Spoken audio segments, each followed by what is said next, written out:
On today's show, we continue our Houston Rockets draft profile series, focusing on G League Ignite's jumbo wing, Matas Buzelis. We'll focus on his strengths, his weaknesses, his NBA player comps, his fit with the Houston Rockets, and so much more. It's all coming up on today's Locked On Rockets.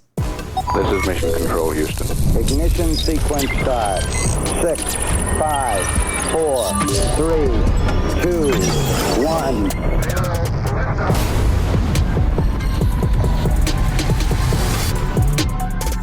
What's up, and welcome to another edition of Locked On Rockets, your daily podcast home for everything Houston Rockets basketball. As always, I'm your host, Jackson Gatlin, native Houstonian and credentialed media member. I'm also the host of Locked On NBA Mondays. Be sure to follow along wherever you listen to your podcasts or on YouTube. Just search Locked On Rockets. Be sure to like, comment, and subscribe. Give us your thoughts on Matas in the YouTube comments, or just come by and say go Rockets. It helps us out a ton. Now, today's episode is brought to you by Game Time. Download the Game Time app, create an account, and use code LOCKEDONNBA for $20 off your first purchase. Terms apply. And as always, thank you so much for making Locked On Rockets part of your day every single day, whether it's on your way to work, on your lunch break, in the gym.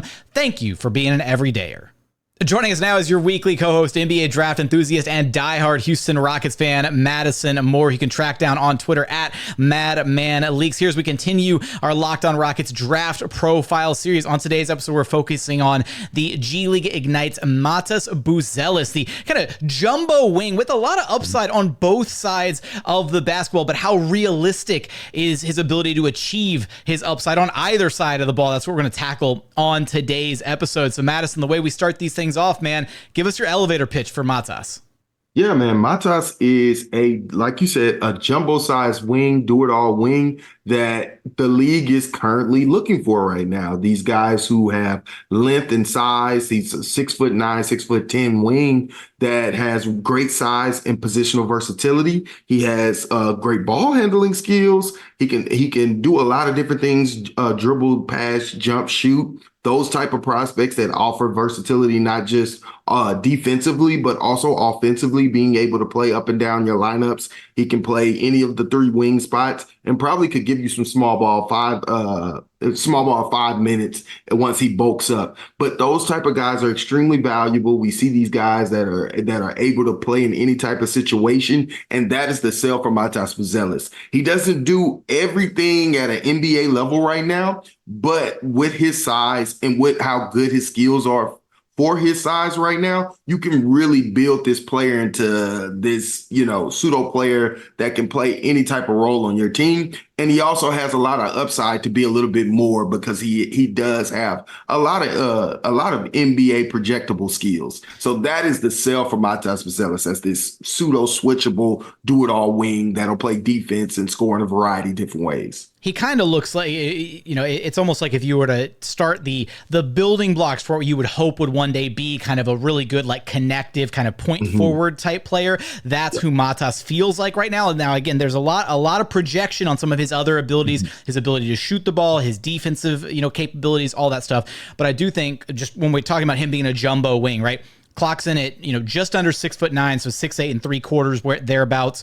6'10" wingspan, just under 200 pounds. So he's a little lanky, a little lean for his size right now. But that's, he's got a body that hopefully you can fill out over time, make him maybe a more competent defender, be able to bang with some bigger players down low, give him some of the, that's going to be one of the things is, can he add muscle? Can he add size without losing his ability to switch on to smaller guys as well defensively? But talking about, kind of what he brings to the table, we're going to get into his strengths, his weaknesses, talk about some player comps here in a moment, the usual stuff that we do. If you've been listening to these draft profiles, you should be intimately familiar with how we structure them to this point.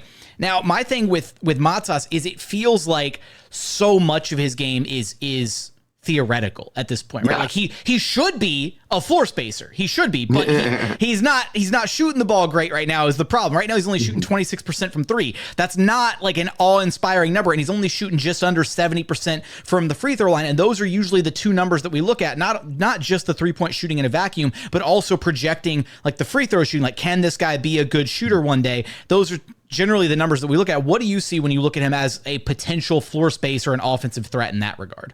Yeah, I mean, I think right now he didn't shoot it well, and historically he hasn't shot well in high school. But his senior year, he actually shot it very well from 3-point land, and the mechanics on his jump shot are very smooth, very repeatable. I really like them a lot. And one of the things about his jump shot is almost all of his jump shots came short, which is the type of thing that you can coach up, right? Matas has even spoken on interviews about the distance in the 3-point line and getting adjusted to that distance. It's things that we've seen with a lot of NBA players that are actually good shooters that come in and are not able to translate that skill. You have to get your routine ready. So there's a lot of indicators pointing in the right direction that Matas will be able to shoot it in the future. But I think that is the kind of crux of Matas's entire game. Like right now, we could talk about some of the strengths. Well, Matas is a great ball handler. He can attack off the bounce, especially when the defense is already being shifted off the bounce,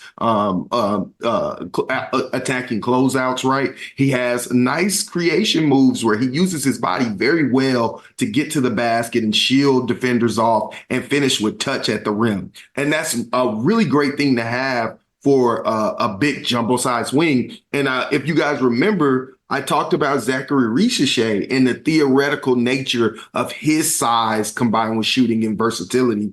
And one of the things that I thought was a knock on Richeche is, although he had this great size, I felt like he didn't play with size offensively. He didn't play with the type of athletic burst. He didn't move guys. He didn't bump guys off or play with physicality and use his length to really finish over guys. That is the complete opposite with Buzelis. Buzelis, even though his frame is kind of slight at the moment, he is not afraid of contact. He bumps guys off. You can play him out of the dunker spot where he can finish with athleticism. He's also excellent in transition. And so there's a lot of athletic gifts and tools with his body type that you can really mold into the type of player that you want on your team. And that I think is the real appeal with Buzelis. And it's not just that he is theoretically big. He is, big, but also I love the way that he uses that size as an advantage creation in his film. He's a guy that I think he's got a great, like, just overall feel for the game, right? Like, you could tell he's a hooper, right? He goes out there, he plays, right? Like, he can get to his spots, little shimmies, little moves to open himself up in the mid range. Got a great little touch on some floaters, that kind of stuff. Again, so we talk about some of the numbers and some of the outside shooting being kind of theoretical at this point, but you watch him play and you're like, oh, this guy can play. Like he understands how, whether he's got the ball in his hands, how to kind of create for his teammates. He's got good court vision. Again, that's where some of the kind of the point forward projection comes from. But then even playing off ball, right? Setting screens, cutting, being able to make sure that things don't get mucked up offensively, understanding where he needs to move to on the floor to open things up for his teammates. And it's all worth saying that, we're highlighting his strengths right now. We'll get into some of the downsides of his game here in just a moment. But I think it's a little bit harder almost to project some of these G League guys, especially when just the structure of that G League team was so all over the place, right? There's a reason that the G League Ignite is now gone, is because that whole project is just defunct. It was bad. So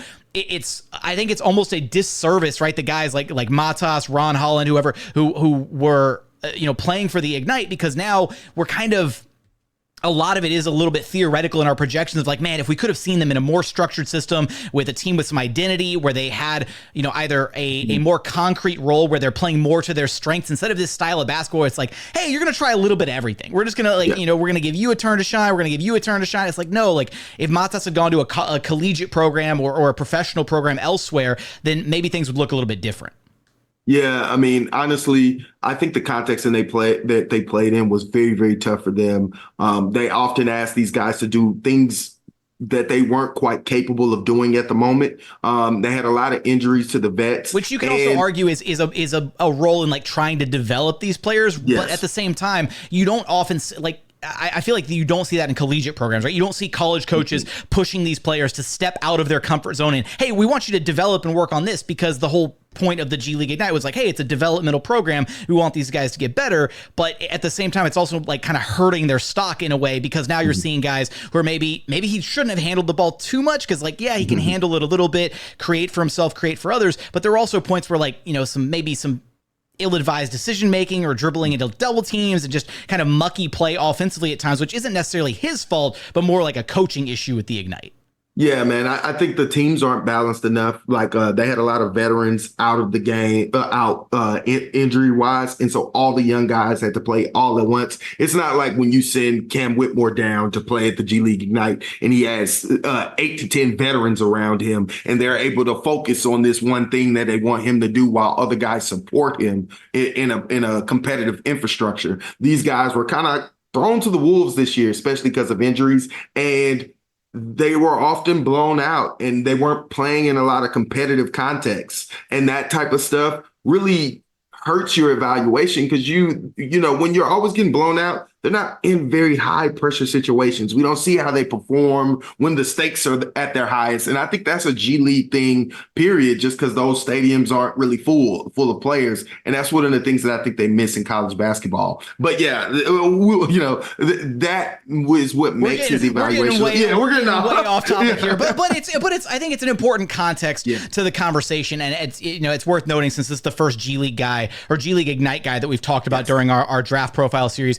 Coming up, we want to get into some more of the strengths, the weaknesses, as well as our player comps we have for him, kind of thinking about how he would fit on this Houston Rockets team. We're going to get there in just one moment. First, today's episode is brought to you by Game Time.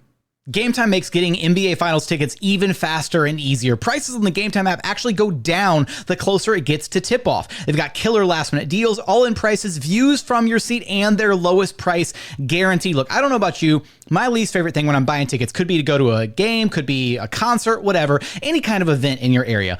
Is you're buying the tickets, you're going through the whole process, and at the very end, they price gouge you with all these hidden fees and digital handling fees and service fees and all that. You wind up paying more in fees than you do for the actual tickets to go out and have a good time. That doesn't happen with Game Time. They have their all-in price guarantee, their upfront price. You can see exactly how much you're spending throughout the whole process. So take the guesswork out of buying your tickets with Game Time. Download the Game Time app, create an account, and use code LOCKEDONNBA for $20 off your first purchase. Terms apply. Again, create an account, redeem code LOCKEDONNBA. That's LOCKEDON NBA for $20 off your first purchase. Download Game Time today. Last minute tickets, lowest price guaranteed. And continuing on here at Locked On Rockets, your daily podcast home for everything Houston Rockets basketball. Now, kind of getting into some of the downsides with Matas. We talked about the shooting a little bit, kind of his feel for the game being a strength, and kind of how he was a good shooter for his senior year in high school, made us shoot 43% from beyond the arc. But is that real? Was he just really hot that one stretch? That's one of the hard parts about talking about these prospects, is what's real, what's fake, right? Do you not get baited into thinking, a small sample size is actually him being a good shooter? Defensively, I think one of the things about him, right, with his frame being a jumbo wing, is he projects to be a guy that is a switchable defender, a guy that maybe down the line, not right now defending fives and stuff, but maybe future, like you already said, kind of some small ball 5 minutes here and there. I do like what he provides defensively. He's a good he rotates well defensively. There's a reason that he averaged 1.9 blocks per game, right? He's got that great length, the ability to contest at the rim. I do think that it's going to take him some time and maybe some finer defensive understandings of how to be able to switch out onto the perimeter on smaller guys without getting completely blown by. Yeah, no, I think the perimeter defense is not as good as the off ball right now. The perimeter defense, but I do think he has a good structure to work with. I think he does flip his hips well. He's just not as good as he needs to be at the moment, and that's understandable for young players. It's probably going to take him some time before he's going to be a plus at, switching at every position, especially when you get to the really shifty guys or projecting him forward as a stopper in the way that a lot of these big wings are. But I do think it's well within his outcomes. I think he can get to defensive stopper level, or at least a level that you're fine with him switching on to, let's say, a Luka Doncic, right? You don't feel like it's a complete loss of hope there, right? And so I think that's okay. But I think how he's just good but not great at that speaks to a lot of parts of his game. Right. When we get into weaknesses, we talk about he can ball handle. He can do a little bit of shot creating. Right. He can do a little bit of finishing. It feels a little bit like Ricochet in a way, where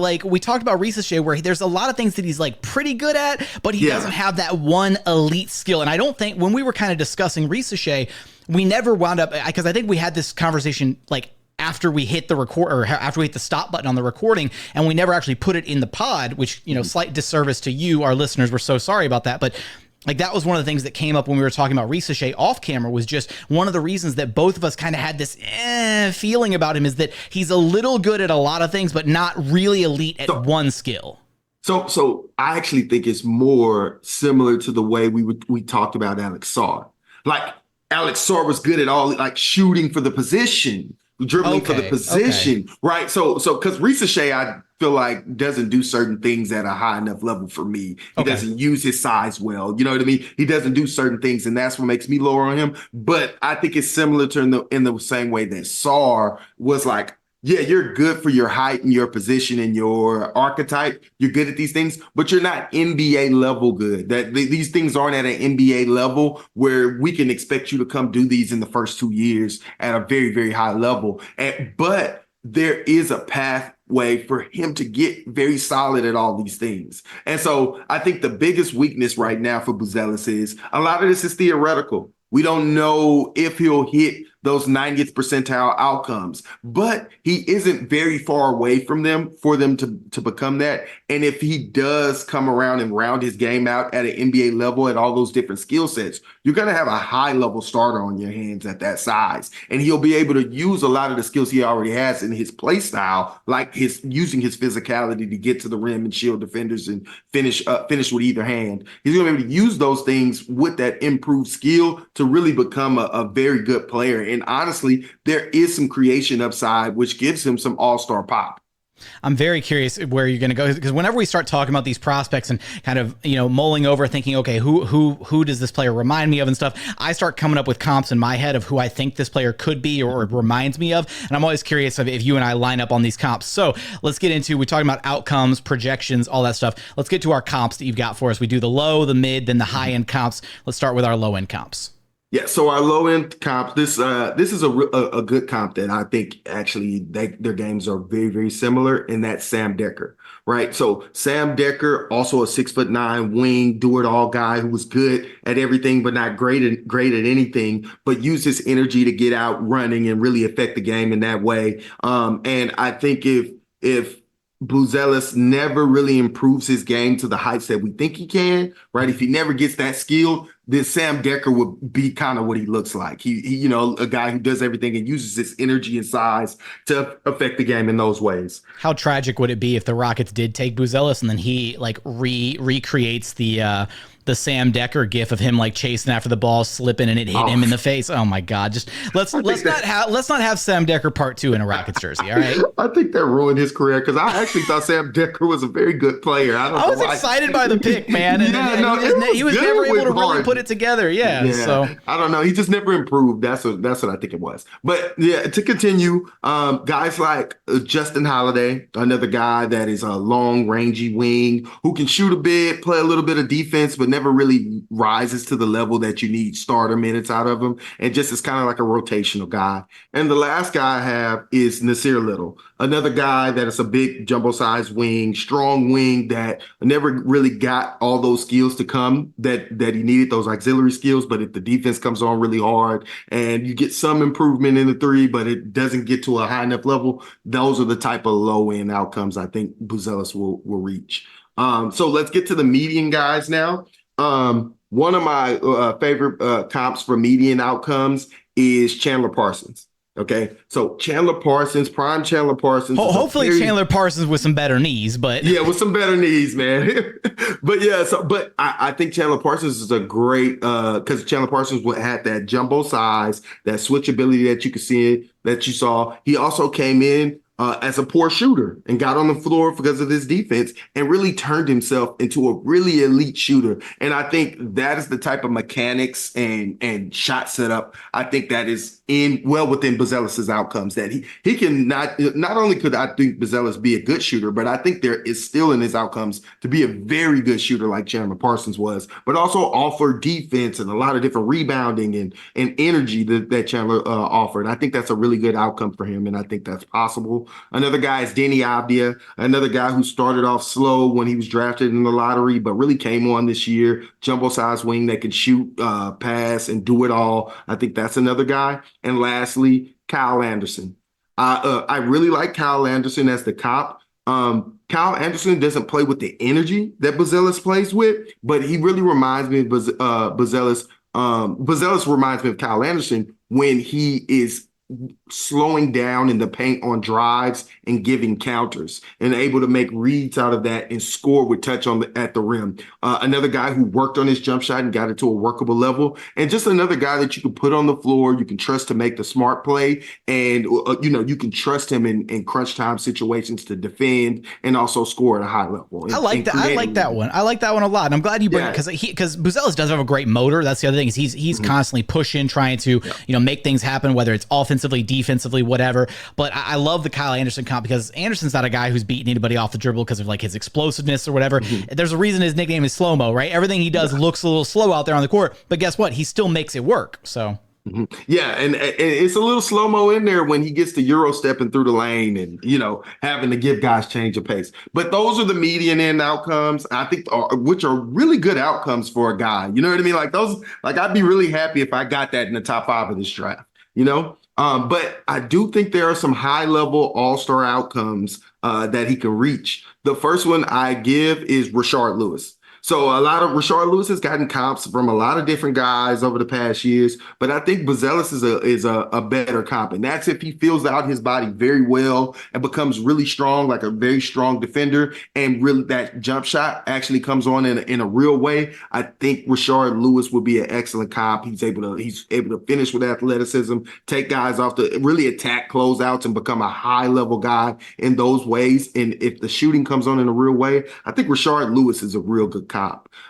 Next guy I have is Luol Deng, another guy that I think is good at a lot of things, but wasn't great at anything. He was a really good defender, but he was good at shot creation, not amazing, but at an all-star level, good shot creation. He's able to create in the mid-range. He's able to shoot threes when he needs to and able to defend at a high level and a very smart player. And so those are the type of things I think when you get these jumbo-sized wings, those are the type of outcomes that you'll get. And my last one, my favorite one, and this will take some of that passing to come on at a real level that IQ has to really pop on this one. I think we're about to lock in on this one. I think we've got the same guy. Go. Oh my God. I don't know. Lamar Odom. Ooh, okay. Not quite who I was thinking, but okay. I like Odom. Okay, all right, go ahead. Yeah, no, I like Lamar Odom, and that's if the energy really comes through in a real way. Jumbo-sized guy who can do a bit of playmaking, get on the boards and rebound and affect the game in a various different ways. That is like, I think because he's good at so many different things, but not great at anything, he can really build his game out in a various different ways. And I think Lamar Odom kind of encapsulates that in his high-end outcomes. I like that. Okay, the guy that I had in my mind as we've been talking about him, as I've looked at him, watched a little bit of film and stuff, I was seeing some like early shades of Hedo Turkoglu, like if he gets the shooting, that's the problem is like Hedo could do all these things we're talking about. Like we're talking about a point forward, like a traditional, like that point forward role. Like Hedo could do everything, right? Everybody like, and that's why when you gave me Rashard Lewis, I started immediately thinking about those Magic teams, right? Like there's a reason those Magic teams work where like, Jameer Nelson ran some of the point and then later on, right, Rafer Alston, the trade where the Rockets sent Rafer to Orlando, but Hedo was their primary initiator, right? He ran a lot of the offense for that Magic team and he did it with a 6'10" frame. Wasn't crazy athletic, right? Didn't have a whole lot of pop in his game, but was a solid shooter, was a great passer, good court vision, all that stuff, can operate out of the pick and roll, and he ran a lot of that Orlando Magic offense, right? And he had some great stints with the Magic, with the Sacramento Kings, like, so really strong career there. I think he was a once upon a time All-Star for a couple seasons, maybe. He might have got there once or twice. But he was a very strong player, especially with Orlando. Maybe he got there with Orlando. He was their best perimeter player. Hedo Turkoglu never made it to an all-star team. Okay, he was close. Well, not I won't say he was close. I'm looking at his numbers. Like he put up numbers that you could warrant like an all-star selection. I think his best season where he won Most Improved Player of the Year with Orlando is when he was 28. He came in. He won Most Improved. He averaged 19.5 points per game, 5.5 rebounds, 5 assists. Like that's borderline all-star kind of numbers. Like if you can give me 25 and 5, that's like, depending on how good the conference is that you're in, you could maybe make a claim to being on an all-star team. So a damn shame that Hedo never got it, but that was the comp that I had in my mind. Coming up, we got to get into our Rockets fit. How would it look like if the Rockets did bring Buzelis into the fold? We're going to get there in just one moment. First, today's episode is brought to you by Prize Picks. Prize Picks is America's #1 fantasy sports app with more than 5 million members. It's the most fun and exciting way to get in on the action while you watch your favorite sports and players. You just pick more or less on 2 or more players' stats for a shot to win up to 100 times your cash. With Prize Picks, you can turn $10 into $1,000 in a single game, just one game. Watching your favorite sports this summer, you can make a Prize Picks lineup in as little as 60 seconds. And look, when the NBA finals are over, the hoops action doesn't stop on Prize Picks. Women's basketball is just getting started with young stars like Caitlin Clark and Angel Reese looking to make names for themselves alongside the greats like Breanna Stewart and Asia Wilson. You can win up to 100 times your cash watching them ball out this summer. So if you've been thinking about getting into daily fantasy sports, give Prize Picks a chance. Go download the app today and use code LOCKEDONNBA for a first deposit match up to $100. Again, download the Prize Picks app and use code LOCKEDONNBA for a first deposit match up to $100. Prize Picks. Pick more, pick less. It's that easy. And final segment here at Locked On Rockets, your daily podcast, home for everything Houston Rockets basketball. All right, Madison, let's talk about Matas and his potential fit with this Houston Rockets team. Now, we're talking about potentially, if the Rockets take him number 3 overall, adding another kind of jumbo wing to this squad, right? I don't know if you count Tari in the mix with like a jumbo wing. He's got good size, but I wouldn't necessarily call him a jumbo wing. But he is kind of in that same mold as a Jabari type, right? Where Jabari is 6'11", maybe 7 foot now, legitimately with just the way he looks with his height, wingspan, all that stuff.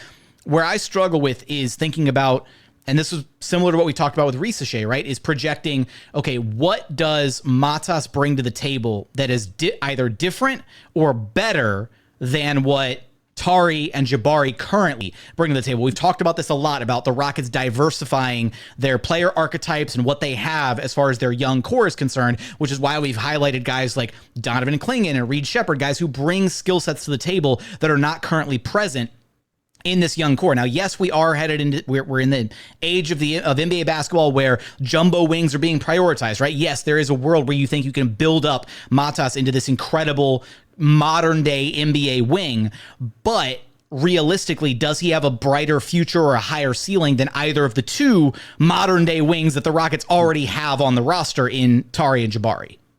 I actually don't know if he probably doesn't do anything better than him right now, and I don't know if his ceiling is better than it's probably better than his ceiling's probably a little better than Tari Eason.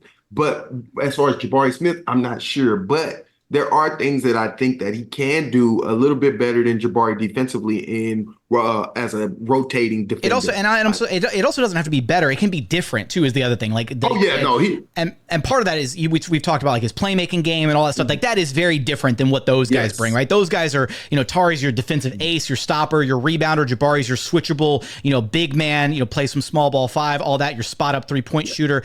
So Matas does bring some different skill sets, but will that skill set, like will the playmaking, will his his ability to put the ball on the floor and create a little bit, will that ever amount to being better? amount to being, making him a better player or a more beneficial player than either of those two other guys? That's kind of what I'm getting at. I don't think I can confidently say that, but I do think he has a chance. Right. Okay. I do think those are well within his outcomes. I mean, he's already a better ball handler than both of them. So he's going to be able to attack closeouts better than both of them. And I think his finishing off drives will probably be a little bit better as well. And you add that with the connective passing and the off-ball defense. His off-ball defense isn't going to be better than Tari's, but it very well could be better than Jabari's, as well as like a flying around defender. He's a very energy-laden defender that could provide some rim protection. With Jabari typically provides his secondary rim protection or rotation defensive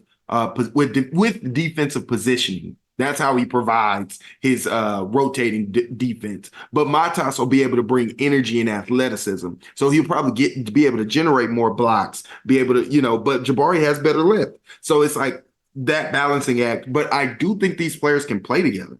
I think, and that's what's most important to me. I think if Matas continues to develop and becomes a better shooter, you can play him at the 3 or the 4, or even when Sengun's off the floor, you can move Jabari to the 5 and play Matas at the 4 with Tari as well, and really have this super switchable lineup that can guard up and down the lineup in a very real way. And I think that you might want to add something like that, those type of things. And if he becomes like a Lamar Odom type, remember Lamar Odom played off the bench as an all-star wing off the bench. And so, the Rockets have a gluttony of talent, and you want to continue to add to that talent pool, and kind of just let the cream rise to the top. But there are cases where you have these all-star level guys coming off your bench. And I think the way Matas plays with energy, the way he provides these auxiliary skills as a secondary creator, as a secondary playmaker, if he develops those things in a real way, he can really help our team.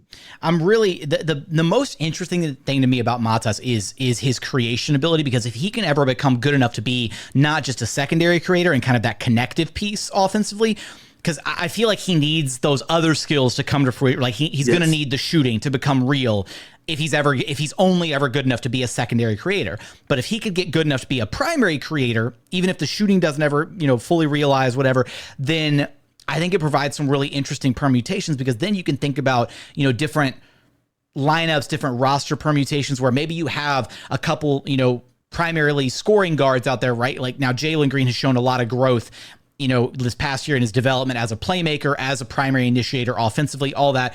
But just a guy to kind of take some of that pressure off of your primary initiators, right? We saw just this past season how difficult it was for the Rockets when they didn't have one of Fred or Jalen on the floor, or even when it was just, if it was only one of those guys on the floor, then suddenly you've only got that one guy that you can put the ball in his hands and say, go create something for us. And you can see how stagnant those offenses get. Hell, we can highlight the NBA Finals right now, and the 0-3 hole that the Mavericks are in, where offensively their only creators are Luka and Kyrie, and that's it, right? Nobody else on that team can create at a high enough level to alleviate the pressure on those guys, right? They don't have any other primary creators. And so if Matas as a jumbo wing, if his creation ability is real, I do like that idea of him being able to kind of alleviate that pressure off of guys like Jalen and Cam, who can kind of be your bucket getters, right? And that's kind of in the same boat, very different players, but that's kind of where Amin Thompson is sitting right now, right? Where Amin,